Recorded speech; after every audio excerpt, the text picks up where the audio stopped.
Provavelmente, se você tá assistindo essa live aqui, é porque você tá começando agora do zero no inglês ou do básico. Só que esse erro acontece muitas vezes com os brasileiros. O que eu preciso te ensinar agora é que, ó, lembra disso, os verbos no passado no inglês, você sempre vai colocar o ed no final deles. Tá bom? Por exemplo, o verbo play, que é o verbo jogar ou brincar, é o verbo jogar, tá? Se eu quero falar joguei no passado, o que eu vou fazer? Eu vou colocar o ed no final. Um outro exemplo, o verbo trabalhar, que é o verbo work. Se eu quero transformar o verbo work para o passado, eu vou incluir o ed no final. Aí vai ficar trabalhei. O verbo stay, que significa ficar em algum lugar. Se eu quero transformar ele para o passado, eu vou incluir o ed no final, ou seja, eu fiquei. E galera, qual que é o erro aqui que eu vejo muita gente cometer na hora de falar inglês? É pronunciar o ed no final de forma enfática. Eu vejo os brasileiros falarem, por exemplo, eu joguei bola ontem. Aí o brasileiro vai lá e fala, I played soccer yesterday. Aí eu vejo o brasileiro querendo falar, eu trabalhei semana passada. Aí ele fala, I worked last week. Eu fiquei em casa. Aí ele fala, I stayed home. Coloca isso na sua cabeça, vai ser bem importante, tá? Quando você tá usando os verbos no passado no inglês, você não fala o ed. A letra E, ela é muda. Você não fala ed, você fala, ó, o joguei, I played. Tá vendo como eu só vou pronunciar o som do D bem sutilmente? Então, ó, I played soccer last week. Eu joguei futebol, eu joguei bola semana passada. Eu trabalhei ontem, eu não falo I worked, eu falo I worked. I worked yesterday. I worked yesterday. Eu fiquei em casa, eu não vou falar I stayed, eu falo I stayed.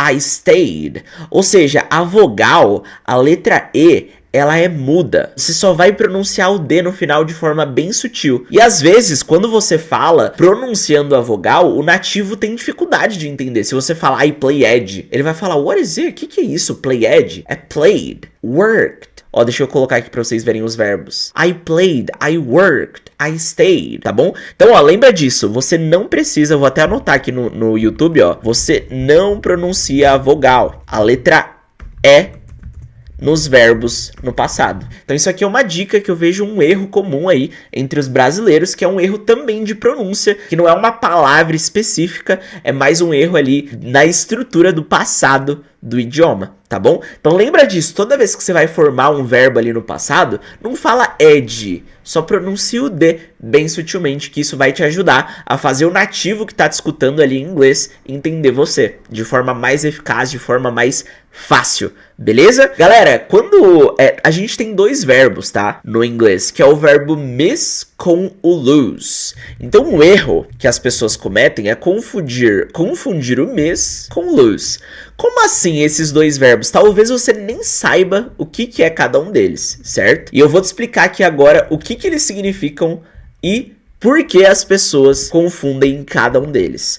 Galera, vamos lá, ó. O verbo lose, ele tem o sentido de perder, tá bom? Então, quando você perde algo físico, por exemplo, eu coloquei até um exemplo no Instagram, ó. I lose my cell phone. Eu perco o meu celular. O lose você vai usar quando você tá falando sobre algo físico. Eu perco o meu celular, eu perco a chave, eu perco, sei lá, meu carro. I lose algo físico. Agora, muitas pessoas, quando elas querem falar, por exemplo, eu perdi o voo, eu perdi o ônibus, eu perdi o trem. Quando elas falam esse perder o trem, perder o voo, meio de transporte, eu vejo muitos brasileiros cometerem o erro de usar o lose nesse caso também. Só que, galera, o verbo lose, de perder, você só vai usar para algo físico, que você perdeu mesmo.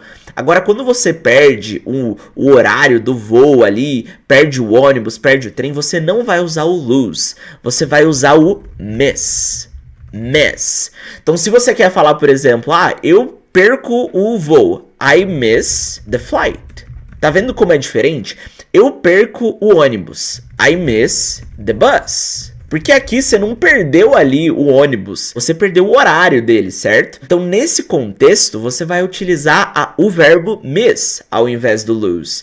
E eu vejo muitos brasileiros confundirem isso. Eles usam o lose pra tudo. Só que, galera, o lose, o verbo perder no inglês, você só vai utilizar quando é algo físico. Por exemplo, aqui, ó. Eu perdi o meu microfone. I lose my microphone. Tá vendo? Então é totalmente diferente, e quando você inverte isso e você tá falando com o nativo ali, ele tem dificuldade de te entender. Se você comete esse erro falando comigo, que sou brasileiro, por exemplo, eu entendo, porque eu associo ali que você tá cometendo esse erro. Só que o nativo, muitas vezes, ele não tem essa noção do português. Então vai ser muito mais difícil para ele entender o que você quer dizer. Quando você evita cada um desses erros, parece que é mínimo, né? Só que o conjunto deles, quando você vai entendendo, ó, isso aqui é um erro, isso aqui é outro, quando você para de cometer a maior parte deles, você vai ganhando muito mais confiança. E é exatamente isso que aconteceu com centenas dos alunos do Método EA. Tem a Isa, que ela até apareceu por aqui alguns minutos, acho que ela já até saiu.